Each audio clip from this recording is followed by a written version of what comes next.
Durante el año 2023, casi 2.000 víctimas del conflicto armado se juntaron para construir la mejor reforma posible para actualizar la Ley de Víctimas y Restitución de Tierras. Las y los sobrevivientes de la guerra, con la autoridad moral que les confiere haber vivido los crímenes más atroces, le hablaron directo al país para exigir sus derechos y alcanzar una reparación integral. La Unidad para las Víctimas las congregó en encuentros en Barranquilla, Cali, Medellín, Bucaramanga, Quibdó, Ipiales, Villavicencio, Mocoa, Neiva y Bogotá, para que ellas mismas contaran cuáles eran los temas claves que debe considerar el Congreso a la hora de tramitar esa modificación que no da más espera.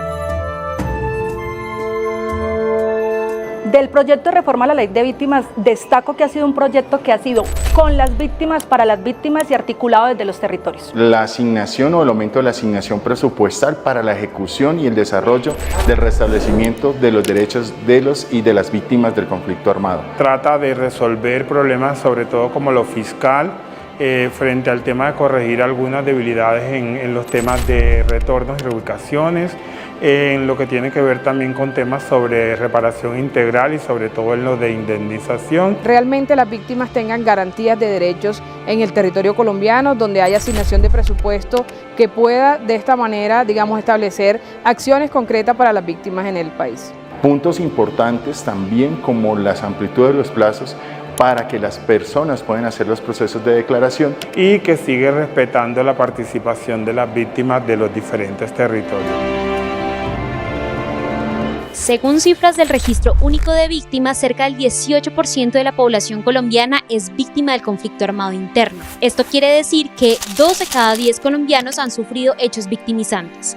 Actualmente hay 9.593.356 víctimas registradas y si el conflicto no cesa, esta cifra seguirá creciendo.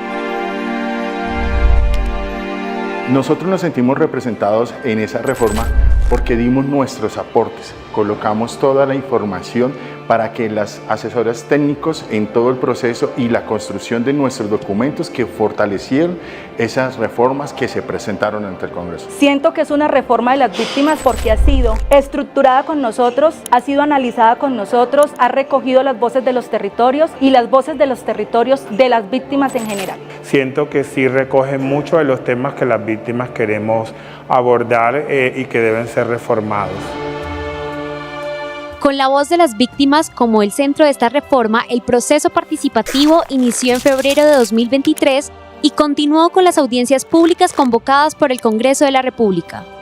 Nos sentimos representados ahí porque hemos aportado. Creo que es muy importante que las víctimas estemos a tono con todos los cambios que se vayan a hacer en la política pública de víctimas para que sea congruente con lo que las víctimas hemos venido pidiendo durante tantos años. Somos las víctimas quienes conocemos nuestras necesidades.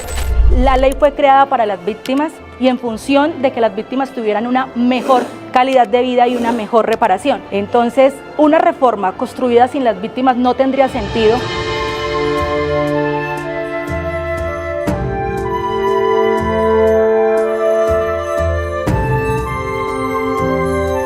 Florencia, Apartadó, Valledupar, Tumaco, Puerto Asís, Popayán y Bogotá fueron los municipios en los que se realizaron las audiencias, además del encuentro virtual que sostuvo el Congreso de la República con las víctimas radicadas en el exterior. Estos espacios, los 12 foros preliminares y 20 mesas de discusión, constituyen, hasta la fecha, 39 encuentros que ha promovido y acompañado la Unidad para las Víctimas.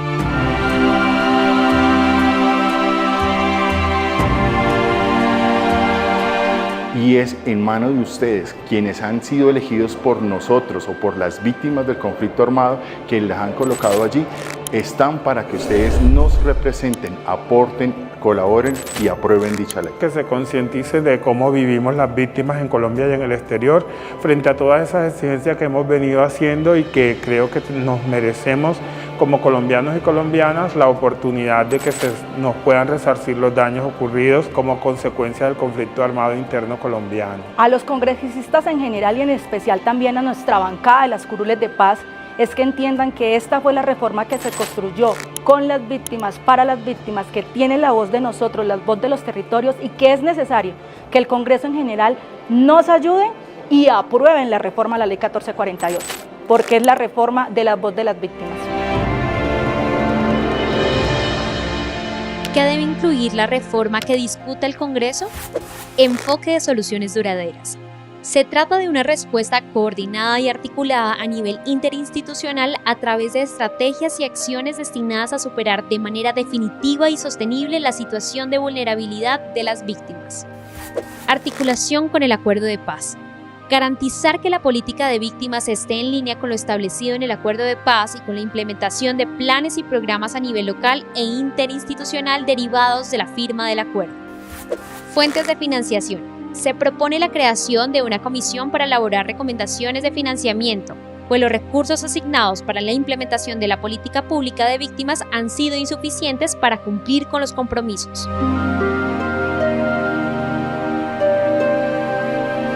El proyecto de reforma ya se encuentra en curso en el Congreso, desde que fue radicado el pasado 23 de septiembre de 2023 junto con la Mesa Nacional de Víctimas.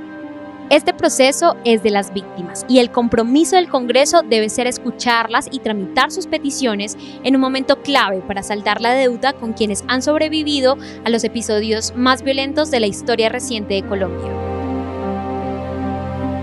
Una reforma para las víctimas.